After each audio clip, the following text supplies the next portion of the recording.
Ah, on n'avait jamais passé Bernard Minet, je crois encore, et ça c'est bien, et ça fait plaisir. Ouais. Certains l'attendent fébrilement le matin pour savoir quelle journée ils vont passer, d'autres le lisent de manière un peu distraite et amusée. En tout cas, ce qui est sûr, c'est que l'horoscope fait partie intégrante de notre quotidien. Les horoscopes sont omniprésents à la radio, dans les magazines, et certains astrologues sont devenus des stars. Alors, l'astrologie est-elle devenue un business comme un autre? Qui se cache derrière les horoscopes qui les composent? On a voulu découvrir un peu l'envers du décor dans notre dossier du jour. Vous pouvez réagir, bien sûr, sur les réseaux sociaux. Et avec nous pour en parler, Marc Brun, bonjour, bienvenue. Vous êtes astrologue et président de la Fédération des astrologues francophones. Donc vous militez pour réglementer un peu la profession, vous nous en parlerez dans un instant. Une astrologie réelle et sérieuse. Voilà. Et puis à vos côtés, Benoît Elbrun, bonjour. Bonjour. Vous êtes professeur de marketing à l'ESCP Europe, école de commerce bien connue, et à l'Institut français de la mode. C'est l'un des rendez-vous incontournables de ce début d'année dans la presse, le dossier Astro 2018. Mais savez-vous qui écrit votre horoscope de l'année? Comment travaillent les astrologues? Nous nous sommes rendus dans les coulisses de la rédaction d'un magazine féminin pour comprendre comment se prépare ce dossier qui booste tellement les ventes des magazines. C'est un reportage de Laura Rosman et Estelle Cazeros. Sagittaire, Verseau, Lion, Balance, dans les pages de chaque magazine féminin, People, et même dans la presse locale, chacun y va de son conseil astro. Vie perso, de bonnes nouvelles chez vos amis, bébé, mariage, promo, achat de maison, vous réjouissent sans jalousie, quelques jolies coïncidences à venir. Impossible d'y échapper, même sur Internet. Mais alors, est-ce que vous y croyez? On trouve toujours un moyen de rapprocher ce qui est écrit à des choses du quotidien et à des choses qui nous touchent, donc ça peut peut-être permettre de nous remonter le moral et d'y croire un peu du coup. Je pense que l'astrologie, ça peut être fait par des gens vraiment compétents, qui font des longues études là-dessus, mais juste sur un petit magazine, genre Elle ou Marie-Claire, je sais pas, j'ai un doute. Mais alors comment et par qui sont écrits les horoscopes des magazines? Sont-ils toujours fiables? Pourquoi sont-ils devenus indispensables?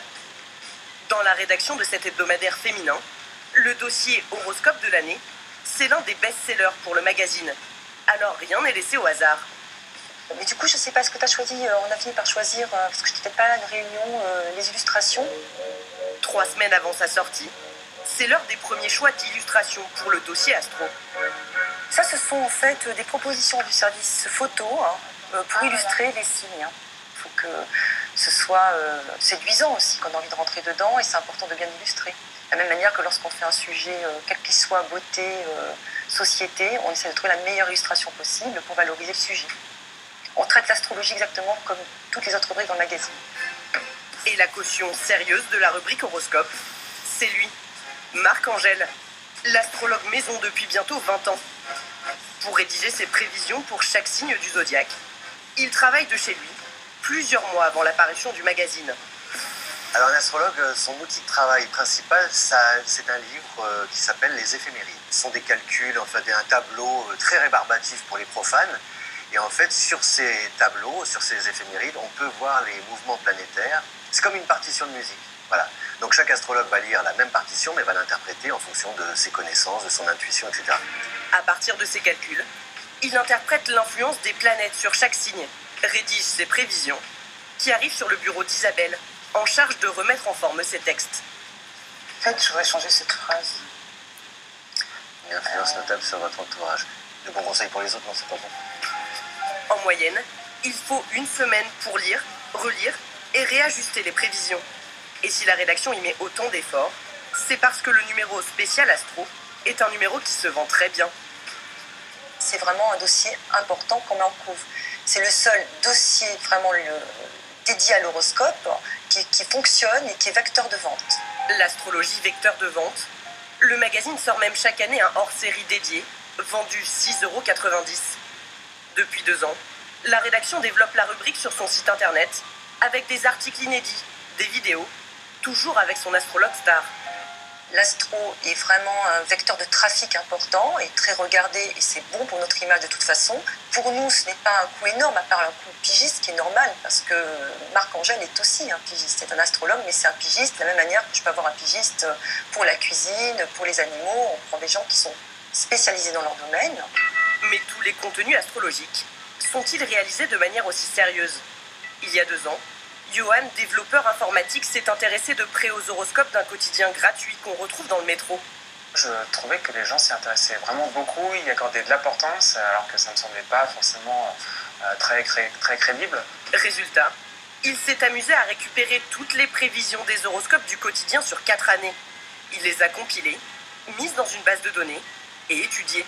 Ça, c'est les prédictions du 12 février 2016. Et je regarde comment c'est constitué, en regardant à chaque fois la dernière fois qu'apparaît chacune des prédictions. Et je vois que les 3 qui sont ici, on les retrouve dans un horoscope du 15 janvier 2015. C'était un an auparavant. Il y a les 7 qui restent. Il a aussi les téléchargés en mars 2015. Certaines prédictions ont même été réutilisées plus de 20 fois en 4 ans, comme celle-ci. Tout se passe à merveille, mais vous gardez une petite part d'anxiété que vous ne parvenez pas à dissiper. Le quotidien en question a cependant reconnu que ces horoscopes n'étaient pas originaux.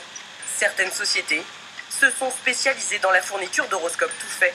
Diane Bocador est astrologue pour des magazines papier ou en ligne depuis plus de 25 ans. Mais il y a quelques années, elle a vu un changement. L'arrivée d'Internet a évidemment changé complètement le business de l'astrologie. Parce que tout site Internet avait envie d'un horoscope. Tout site Internet n'avait pas forcément les moyens d'avoir un horoscope. Alors il y a des petits futés qui ont décidé, et ils ont fait leur beurre, de produire des horoscopes en masse et de les vendre au maximum, qu'ils soient faux, qu'ils soient vrais. Sur Internet, il est facile de trouver l'une de ces sociétés qui proposent des packages avec horoscope à partir de 1 200 € par an. Nous les avons contactés pour une interview, mais sans succès. Pour Diane, la conséquence de l'arrivée de ces sociétés a été la perte de certains de ses clients. Mon premier magazine féminin, où j'étais toute fière de l'avoir, j'ai dû le garder 7 ou 8 ans, et un jour on m'a convoquée et on m'a dit mais nous on a le même horoscope, mais gratuit. Donc si ça vous ennuie pas, on va se séparer de vous. Mais la tendance semble s'inverser, car l'horoscope est un important vecteur de trafic pour un site internet ou un magazine. Aujourd'hui, Diane Bocador travaille pour plusieurs publications. Elle donne aussi l'horoscope hebdomadaire sur une chaîne locale. Cancer, côté cœur, avec le désaccord de Mercure et de Pluton, il y a possibilité de vous... Ces astuces pour reconnaître un horoscope rédigé par un vrai astrologue. Vérifier s'il y a une signature. Un astrologue voudra signer son horoscope et regarder si les planètes sont mentionnées. C'est la caution d'un travail astrologique selon elle. Alors Marc Brun, vous qui êtes astrologue justement, est-ce que vous êtes d'accord avec ça? Un horoscope signé serait plus fiable? Un horoscope avec la mention des planètes serait plus fiable? Alors, signé ou pas signé, de toute façon, les horoscopes, comme l'aurait dit le regretté Jean-Pierre Coff, c'est de la merde. C'est-à-dire que ça n'est absolument pas fiable. C'est un astrologue qui vous le dit. Ah, mais bien sûr. C'est une prévision qui est totalement générique, qui n'a aucune précision, aucune fiabilité. D'ailleurs, vous pourriez, en lisant votre horoscope, vous tromper de signe. Vous verrez, ça marche aussi. On s'y retrouve tous. Vous voulez dire qu'il y a quelque chose qui va nous parler à tous, de toute façon? Oui, voilà. Et c'est sans doute pour ça que les gens le regardent, parce que ils ont envie d'avoir une espèce de parole positive, boostante, comme ça le matin, ce qui se défend tout à fait. Mais au niveau de la fiabilité, de la crédibilité d'un horoscope, non, pas du tout. D'accord, donc finalement ça met dans le même panier que ce qu'on a vu quand même dans le sujet, qui est incroyable, qui est juste du copier-coller d'anciens horoscopes. Oui. Ça démontre. Il y a marqué, vu le temps que vous passez au bureau, vos chances de rencontre sont quasi nulles. C'est vrai, en plus c'est écrit. Il y a Françoise qui nous dit astrologie, voyance, médium, tout ça c'est finalement la même chose. C'est vrai que sur internet ou dans les magazines, toutes ces notions peuvent être un peu mélangées. Quelle est la différence finalement entre l'astrologie et la voyance? Alors, l'astrologie déjà, c'est une technique. Ça nécessite une initiation, bien souvent qui dure quand même bien 3 ans, bien 3 années, où pendant ces 3 années, on s'initie quand même aux bases de l'astrologie, et comme je dis, on bouffe du thème aussi, mais il faut ça quand même pour le maîtriser, alors que la voyance, c'est un don. Mais il y a une part, et on disait, l'astrologue du sujet le disait, il y a une part d'interprétation, d'intuition aussi dans votre métier d'astrologue. Intuition, je ne sais pas, ça peut être, bien sûr, chacun fonctionne en tant qu'être humain, mais c'est surtout des interprétations. Il y a un travail de préparation pour une consultation qui, en général, d'1 heure et demie, 2 heures, ça ne s'improvise pas. Mais alors quand il y a écrit sur ce magazine, ou sur celui-là d'ailleurs, toutes vos prédictions signe par signe, c'est une ce ne erreur. sont pas des prédictions pour vous. Ah non, pas du tout, pas du tout. La prédiction, si vous voulez. La prédiction, c'est vous allez divorcer. La prévision en astrologie, c'est votre couple va traverser une zone de turbulence. Mais vous restez quand même maître de votre vie, de ce que vous avez l'intention d'en faire, de cette période que vous allez traverser. C'est très important cette notion de libre arbitre, hein, au niveau de l'AFDAF, d'ailleurs au niveau de la fédération, c'est l'article 1, mais ça permet aussi de responsabiliser la personne. La personne est responsable de ses choix et l'astrologie là-dessus sert à éclairer la personne. Elle ne décide pas, elle ne prend pas les décisions à la place, elle ne dit pas aux gens ce qu'ils ont à faire, elle éclaire. Si vous voulez l'exemple, ça serait par exemple de dire que l'astrologie, c'est quelque chose qui vous permet d'éclairer la route, qui vous permet de savoir quel chemin vous allez prendre, vous pouvez prendre, mais c'est vous qui restez au volant et qui choisissez la direction que vous allez donner à votre vie. Et alors, est-ce que c'est malgré tout souvent une porte d'entrée vers la voyance? Parce que c'est un peu aussi ce que laissent parfois entendre certains magazines. On a l'astrologie et l'horoscope d'un côté, mais on a des petites annonces pour de la voyance. Alors là, par exemple, Il faudrait mettre en place ce qu'on appelle un délit d'amalgame. Parce que l'astrologie et la voyance, donc je viens de pour vous, c'est sont vraiment totalement différents. C'est pas la première étape. Il n'y a absolument aucun similaire, c'est pas là-dessus. Voilà. Et au niveau astrologie, il y a aussi une chose, on parle souvent de croyance, hein, un petit peu la croyance. Or, l'astrologie, on ne croit pas à l'astrologie comme on croit aux extraterrestres ou quelque chose comme ça. L'astrologie, c'est une technique qui nécessite donc une initiation, tout un travail. Vous essayez de nous dire que c'est une science, là, carrément? Alors, c'est une technique et il y a du travail derrière. Alors, la notion de science ou la notion de technique, c'est difficile un petit peu de savoir dans quelle catégorie la mettre, mais il y a quand même une approche. Science inexacte. C'est bien. Il y a quand même de la précision, il y a quand même une certaine précision. Et l'autre point aussi sur lequel je pense qu'on parle de croyance en astrologie, parce que souvent on parle de l'influence des astres. Or, en fait, il n'y a pas d'influence des astres. On peut quand même difficilement imaginer que la planète Pluton, Uranus ou Neptune, qui sont à des milliers de kilomètres, a une influence sur vous, etc. Non. Jupiter, il a une influence sur nous, quand même. En plus. Exceptionnellement. Mais l'idée, c'est plutôt, pas une influence, mais une concordance, en fait. C'est-à-dire qu'au départ, l'observation du ciel était empirique. Et ils se sont rendus compte petit à petit qu'au moment d'une certaine configuration, il y avait des choses qui se reproduisaient, qui se passaient sur Terre. Et c'est cette concordance, c'est cette synchronicité, ce qu'on appelle la synchronicité, qui fait la base de l'astrologie. Pour prendre un exemple plus concret, on va avancer. Alors, reprenez votre souffle. Sur un dicton populaire. Sur un petit dicton populaire. On dit par exemple Noël au balcon. À cotisant.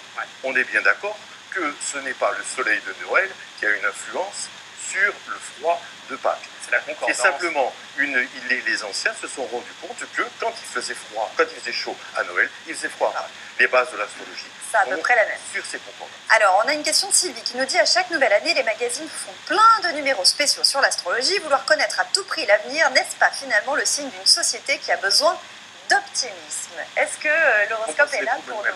C'est ça. C'est pour se rassurer, en fait, les horoscopes. Si vous voulez, je pense que ce qui caractérise l'astrologie, c'est que ça produit ce qu'on appelle des énoncés roboratifs. C'est-à-dire des énoncés qui donnent de l'énergie, qui donnent du feel good. Et on est dans une société qui a besoin de se rassurer parce qu'elle est anxiogène. Et donc, finalement, on va fabriquer des croyances qui sont légitimes ou pas, peu importe. Et donc, derrière, finalement, il y a un business. Et ce business, on voit qu'il s'exerce particulièrement là, par exemple en janvier, parce qu'il y a des périodes clés comme ça. Je pense qu'effectivement, de toute façon, l'horoscope, ça fait partie aussi de ce qu'on appelle les marronniers, c'est-à-dire des sujets qui reviennent périodiquement, comme quels sont les hôpitaux qui sont fiables, l'augmentation du prix des logements, etc. Enfin, l'état du marché de l'immobilier. Donc il y a une périodicité. Je pense que effectivement certaines périodes sont plus propices que d'autres à se poser des questions. Donc effectivement la fin d'année, les vacances, l'été, etc. Donc, on sait si ça booste vraiment les ventes. Alors moi j'ai pas de chiffres, mais ce que je peux observer, c'est que le prix de vente augmente pour ces numéros spéciaux. Apparemment il y a des augmentations en termes de nombre d'exemplaires de l'ordre de 20 à 30%, donc il y a quand même un effet business clair. Ouais. Mais effectivement, parce qu'on le fait une fois par an. Si on le faisait tous les 2 mois, peut-être que ça serait moins efficace. Mais c'est extrêmement difficile d'avoir un chiffre sur le business de l'astrologie. On a eu beau chercher, il n'y en a pas. Comment ça se fait? Alors, ce qu'il y a, c'est que déjà au niveau astrologie, le problème, c'est que les chiffres qui sont la plupart du temps avancés sont des chiffres qui regroupent l'astrologie, la voyance, les sites audio-hôtels, tout ça. Et c'est pour ça qu'il y a des sommes qui peuvent paraître un petit peu énormes. Ce qu'il faut savoir, c'est que l'astrologue, le vrai astrologue, ce que j'appelle l'artisan astrologue, il n'y en a pas tant que ça en France. Je pense qu'il y en a à peu près entre 500 et 1000. Il n'y en a pas beaucoup. Ils ne gagnent pas la plupart du temps et ils ont besoin d'avoir un revenu complémentaire. Il y en a très très peu qui vivent uniquement de ça. De toute façon, si l'astrologie ou être astrologue ça rapportait, il y en aurait beaucoup plus.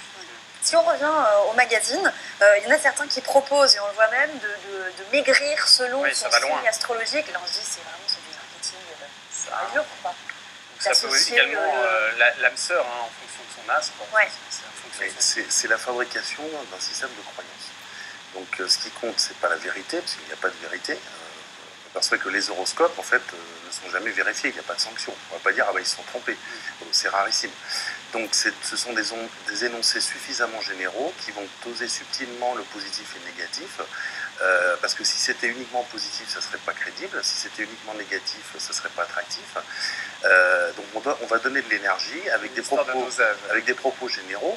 Mais finalement, est-ce que c'est vraiment si différent que ça de la publicité? Pas forcément. Est-ce que c'est si différent de ça que de l'industrie cosmétique?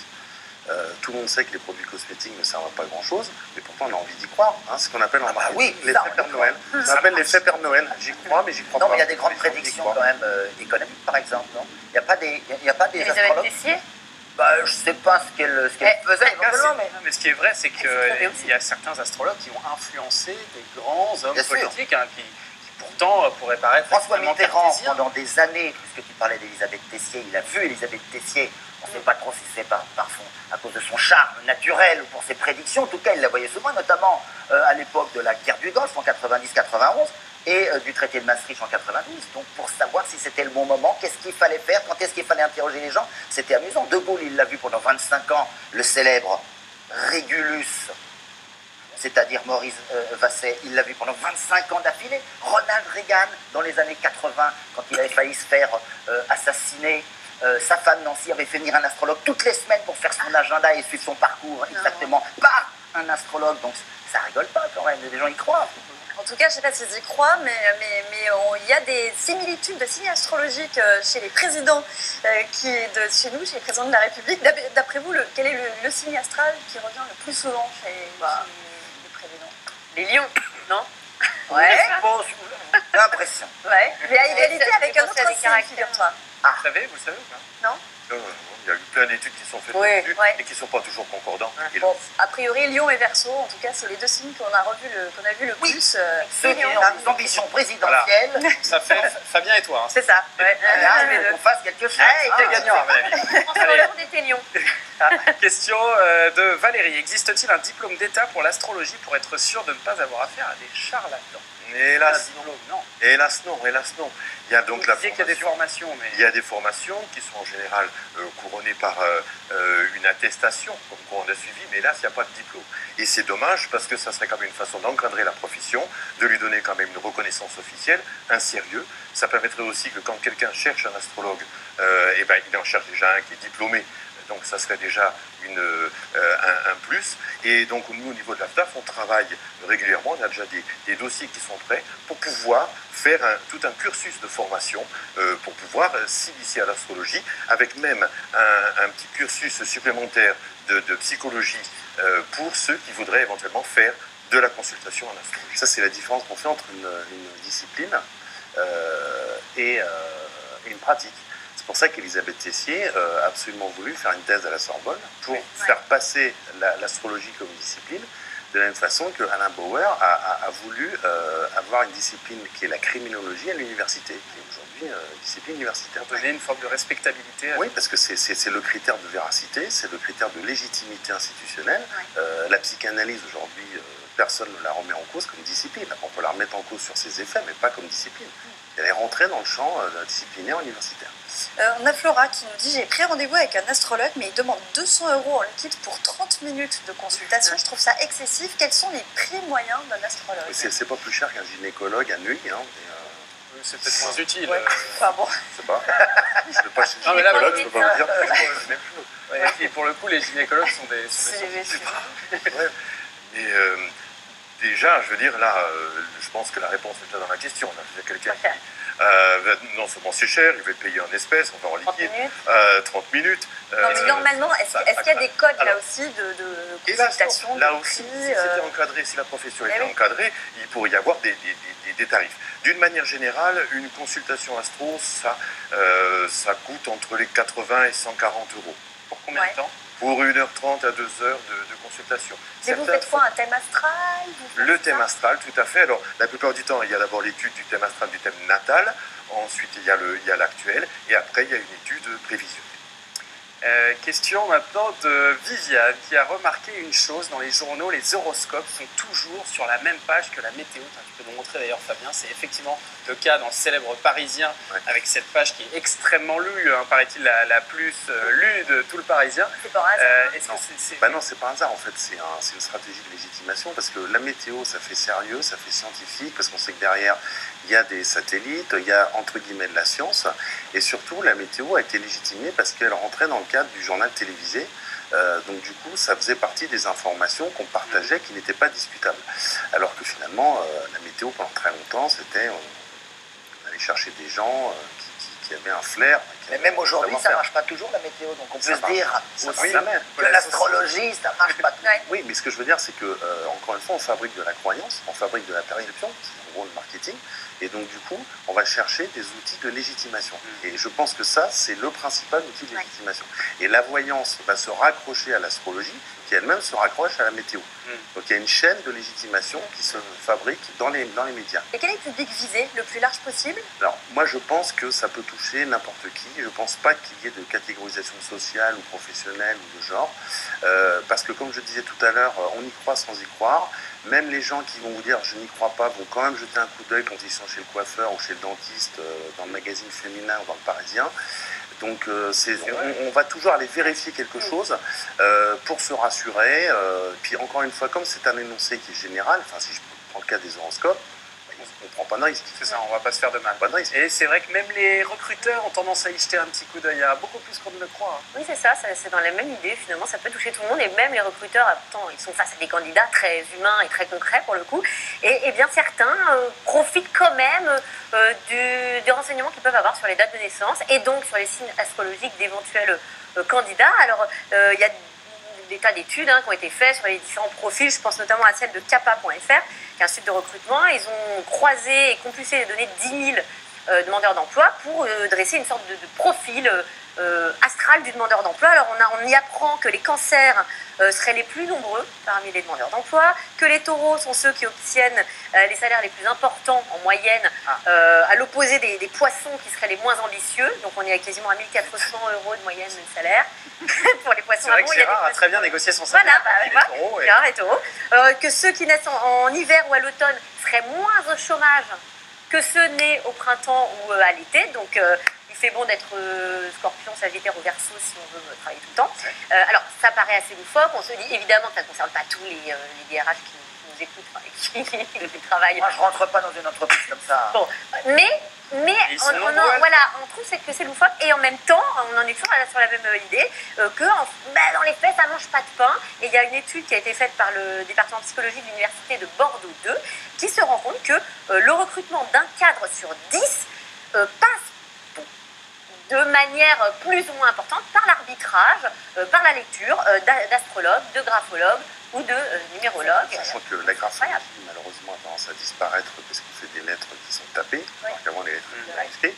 Et je pense qu'on va revenir à des lettres manuscrites parce que la graphologie, il y a quand même une incidence de la personne. Mais il faut savoir que historiquement, l'astrologie a été interdite au XVIIe et XVIIIe siècle, parce qu'on pensait que ça faisait concurrence au pouvoir royal, au pouvoir en place. Donc on a eu très peur à un moment de l'astrologie, de la même façon qu'on a eu peur de la sorcellerie, hein, parce qu'il y a des liens évidemment entre les deux.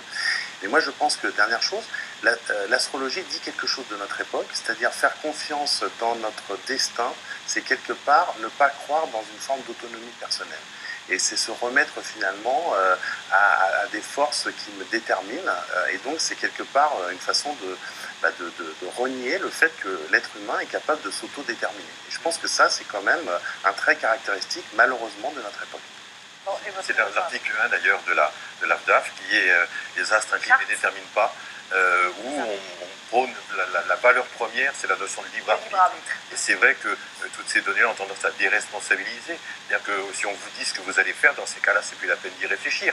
Et dans ces cas-là, on n'est plus au volant. On n'est plus au volant. Et ça, c'est pas bon. Donc il faut de plus en plus, et c'est là que l'astrologie peut être utile, c'est que d'une certaine façon, elle peut aider à mieux se connaître, et elle peut aussi faire, de plus en plus, se met en place ce qu'on appelle de l'astro-coaching. C'est-à-dire qu'en fait, c'est une aide et un accompagnement à la vie de tous les jours. Mais on reste le seul maître à bord. Mais on reste le seul maître à bord. Eh ben, merci beaucoup d'être venu sur ce plateau aujourd'hui, et merci à Ghislain Gérin qui nous a aidé à préparer.